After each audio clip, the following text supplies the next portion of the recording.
Leo tena nimeamua niwapitishe kwa zile nyakati za kitambo, yale maisha ya kitambo bana. Na maisha ya kitambo yalikuwa yanaenda hivi bana. Kuna siku maalum ambazo mtu ama mtoto alikuwa anavaa nguo safi ama nguo mpya bana. Kuna siku maalum ambazo sisi tukiwa wadogo tulikuwa tunavalishwa nguo safi ama nguo mpya. Na hizo siku ni kama siku ya Sunday ama siku ya Jumapili wakati mnaenda kanisani bana.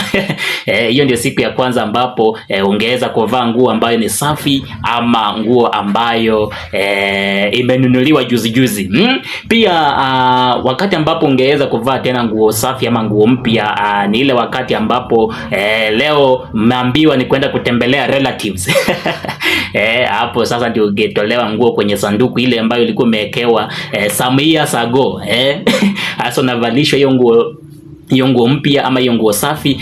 Sasa mnaenda kutembelea auntie ama uncle. Hiyo pia ni wakati ambapo ungeweza kuvalishwa nguo mpya ama nguo safi bana. Pia kuna siku nyingine ambayo ungeweza kuvalishwa nguo safi ama nguo mpya, na hiyo siku ambayo ungeweza kuvalishwa nguo mpya ama safi ni ile siku ambayo umeambiwa leo tunaenda kutembea town.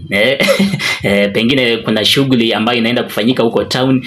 Sasa inabidi uandamane na wazae muingie town. So hiyo ndio siku pia ungeweza kuvalishwa nguo mpya ama nguo safi. Pia kuna siku ambayo ungeweza kuvalishwa nguo safi ama nguo mpya, na hiyo siku ni kama ile siku ambayo mmeambiwa kuna photoman anakuja kuwapiga picha. Hiyo pia ndio siku ambayo mngevalishwa nguo safi ama nguo mpya kwa ajili ya kuonekana kwenye picha. Unajua picha hizo siku ungeweza kupigwa picha ukiwa mtu mchafu bana. So lazima ungevalishwa nguo safi na pia ungevalishwa nguo ambayo ni mpya. Na pia hiyo siku ndio siku ambayo mnaogeshwa mapema.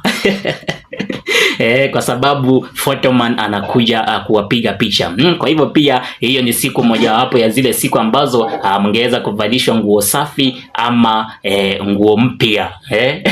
Na pia kuna siku pia ambayo ungeweza kuvalishwa nguo mpya ama nguo safi, na ni ile siku ambayo tuseme wazazi wako hawaishi huko nyumbani ushago, hawaishi ushago, wanaishi town. Lakini nyinyi mnaishi ushago. So ile siku ambayo wazazi wanakuja kuwatembelea nyumbani, hapo sasa ndio mnatolewa zile nguo mpya, nguo safi ambazo ziliwekwa some years ago, mvalishwe ili wazazi wasiwapate mkiwa wachafu bana. Pia siku ambayo mngeweza kuvalishwa nguo safi ama nguo mpya ni ile siku ambayo mngeambiwa kwamba leo wageni wanakuja kuwatembelea ama leo kutakuwa na wageni nyumbani. So hiyo siku lazima mngeogeshwa mapema, mvalishwe nguo safi ama nguo mpya ambazo zilikuwa zimewekwa kwenye sanduku bana, ili wageni wasiwakute mkiwa mmeparara, mmechafuka bana.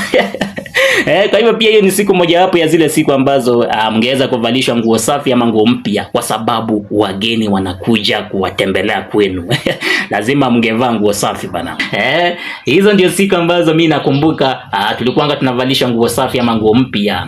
Hizo nyakati za kitambo. Pia wewe nakupatia hii nafasi hapa kwa comment section uweze kutuambia ni siku gani hizo ambazo mlikuwa mnavalishwa nguo safi ama nguo mpya.